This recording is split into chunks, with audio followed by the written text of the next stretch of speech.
It's the Linemakers on Sporting News. Hi, folks. Think you're going to really like this segment here, the Linemakers on Sporting News with Micah Roberts. I'm Brian Blessing. Let's give you a little report card where we stand so far in college football and the NFL. We're going to take you inside the book and give you a lot of information from the other side of the counter. Micah, let's start with college football. First of all, this weekend, how did the books fare and the players fare?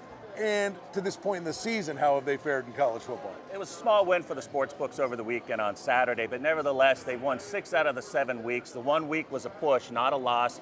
So it hasn't been the same as last year when the players were having a field day betting top 10 teams. They could fill out a parlay, 8-teamer, 10-teamer, and pretty much hit them just taking the teams they like. And that was the first 6-7 weeks of the season.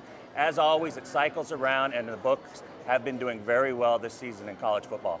The NFL this past weekend, dogs were barking all over the place with money line wins. A lot of these dogs winning outright. There was a week like that several weeks ago in the NFL.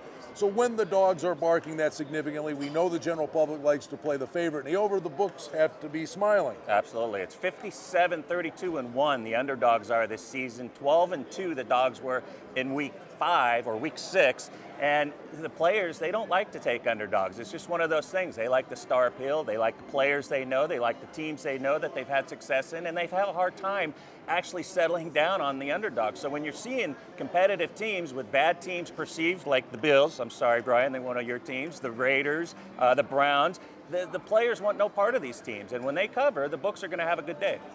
Well, let's talk about futures as we move forward. Odds to win the BCS championship game. We know Bama's the prohibitive favorite. Oregon's a solid number 2. We got a team like K-State.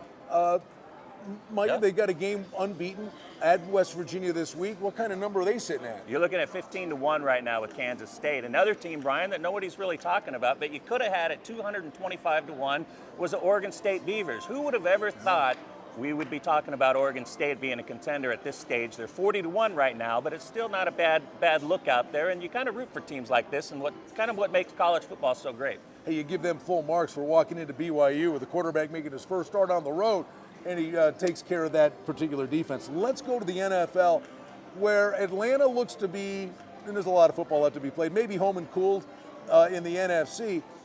Houston now have some chinks in the armor with the injury to Cushing, and beyond that, Micah, it is such a traffic jam that there's got to be value in the futures. You would think there would be, and you're looking at the Patriots at 6-1. They're 3-3 at 6-1 win the Super Bowl. It seems crazy. You've got the Denver Broncos, who were just 20-1 last week, 2-3, and going 3-3 now with kind of an easy schedule the rest of the way. 10-1 to win the Super Bowl. You got to take a look at Peyton Manning there. Like you said, the AFC is wide open, and then of course in the NFC you got the 49ers standing strong at 4-1 despite getting smacked around by the Giants, and one of the most impressive displays you're going to see this season.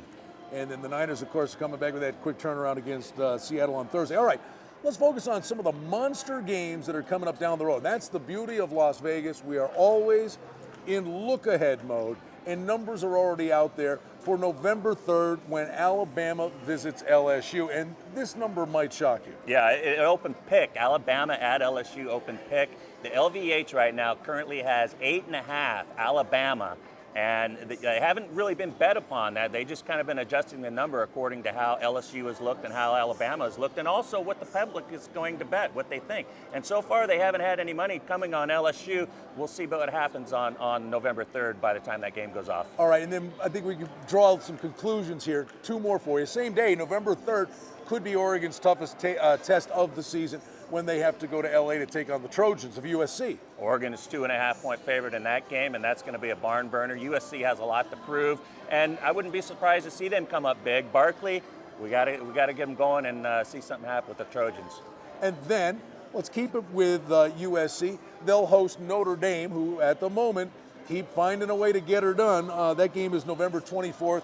When the Irish head west. Yeah, and we're looking at the Trojans as a 5-point favorite in that game there. And also, for whatever it's worth, the Iron Bowl that same weekend, Alabama, 31-point favorite. You can bet right now against Auburn. I don't ever remember seeing a spread that high between those two schools. All right, you talk about a big swing right there. You could draw the correlation. Oregon's line at USC compared to Notre Dame's line at USC. That's the kind of information you get here with the power rankings from the Linemakers. Absolutely. Be sure to check that out on the Linemakers on Sporting News. We've got it all there. 124 teams, great information to look at, and a great tool to handicap. And the Don Best Linemakers poll, it's information with these power ratings. In essence, what it means is what these teams would be favored by if the game was to be played on a neutral field. It's all available to you here, the Linemakers on Sporting News. Thank you for joining us here from Las Vegas, the South Point Casino. For Micah Roberts, I'm Brian Blessing. We just went inside the book.